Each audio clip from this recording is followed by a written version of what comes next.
Probability Department, second year.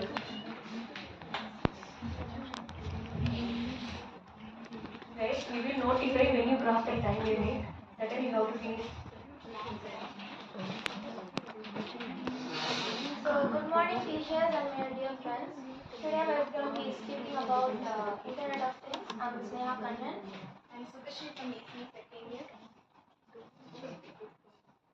So, these are the topics we'll be covering. Basically, what is IoT, why we use IoT, and some other topics like its future, history, etc. Let's get into what's IoT. IoT stands for Internet of Things. Things is referred to as devices. So if you look around yourself, you will find at least one device that has an ability to connect to the internet, like mobile phones, PCs, tablets, and even fridges. So anything or devices that has an ability to connect to the internet and collect and share data to the user is an IoT. So for a better understanding, let's explain IoT with an example. So the picture is so he's, I guess everyone are aware of Iron Man. So he's a character from Avengers movie. So if you have seen any one part of Iron Man, you have come to know what the yellow color thing is. It's an artificial intelligent tool made by Tony Stark to make his work easier. So whenever he's in his suit, it used to command, sir, you're not supposed to do this. Sir, you don't have enough fuel in your suit. So that's an artificial intelligence tool and it's a perfect example for IoT. Other than giving information to the Iron Man, it also makes his suits and then it monitors the blood toxicity level and it also controls his entire house. Other than giving information within the house and within the city, it also has a great access to the satellites. Why IoT is important to the society? The most thing, it has a lot of disadvantages. Other than it makes our work much more easier. So we can control our entire house, our farm, our office, sitting in any other country. So, working of IoT. IoT works on three basic steps: digitalizing, analyzing, and acting. So, the first step, digitalizing, it collects the data from the person, and the second step, it analyzes what the person wants to do, and the third step, it reacts and it puts it into action. For example, if I have a internet control LED light bulb, and if I want to change its color, many years back you would have thought it's impossible. But now, if I with the touch of a button, it collects the data from me, it changes, it understands that I want to change the color, and it changes to the color itself. So the history of IoT. The term IoT was coined by Kevin Ashton in the year 1999, and the world's first IoT device to exist was the Coke vending machine, and it was found in the Carnegie Mellon University. So how IoT was interpreted is that there was an app which was connected to the vending machine, and you basically, instead of walking all the way to the vending machine if you don't have a Coke there, you can just see in the app if Coke is available or not, and when you go there, you can buy it. If it's not available, you can save time.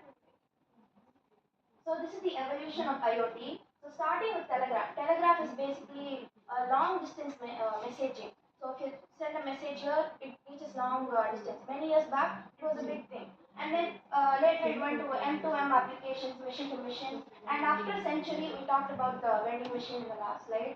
And now currently we have, in 2K23, we have over 31 billion IoT devices. Let's get into future of IoT. So these are some predictions that might happen from 2035 to 2040. The first is predictor of disaster. By using high-tech sensor, we can predict what disaster. We cannot control the disaster, but we can predict what disaster and what are the destruction it can cause in advance. Next is medical and healthcare. IoT plays a very crucial in medical and healthcare.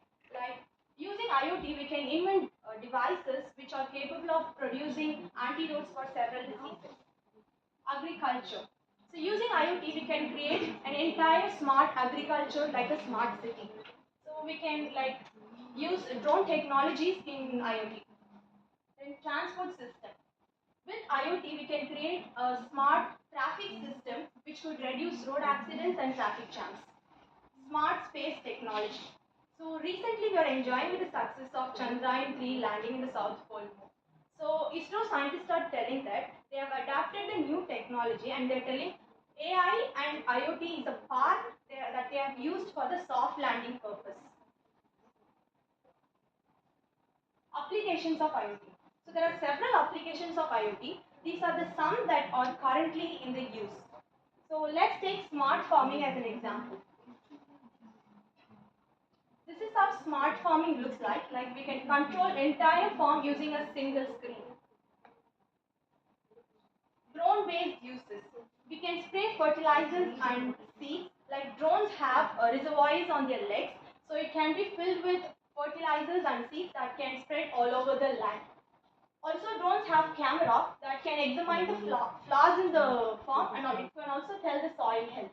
Climate sensors. So we'll be placing sensors inside and outside the agriculture field. So those sensors have the capabilities to detect temperature and humidity, wind direction and solar radiation. So some other applications of cattle monitoring and smart greenhouse. In cattle monitoring, sorry, sensors are placed in the animals' ears to detect their temperature and GPS trackers to tell their location and their well-being. And in smart greenhouse, sensors are used to detect the light and you can control the amount of light that it gets and the temperature, it checks the humidity, which can be very helpful for farmers. Particular plants only grow in particular humidities, so it's very important. And you can note down the soil moisture using IoT. Challenges in IoT. So these are the few disadvantages that we are facing, but it can be overcome in the future. Like we have security challenges which have unsecure devices. Then we come through network challenges which is low power communication, and then software development challenges like we are currently using networking configuration. Then new and complex dependencies is like IoTs cannot imitate the human behaviors.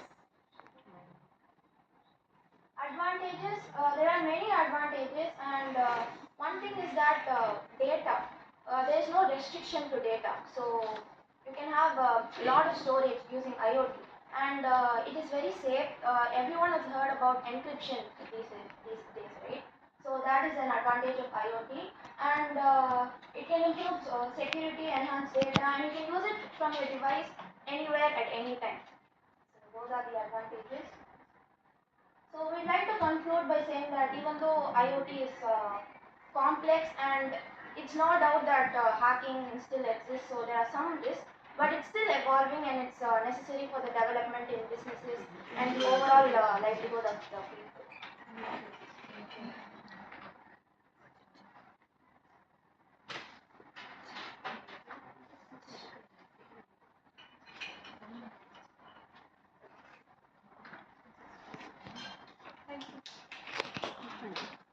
You listed out some applications now of IoT, and almost these kind of applications available in other domains also like AI and ML. As you told, like this technique IoT combined with AI is used in Chandrayaan. Okay. So can you interconnect this IoT with the embedded system?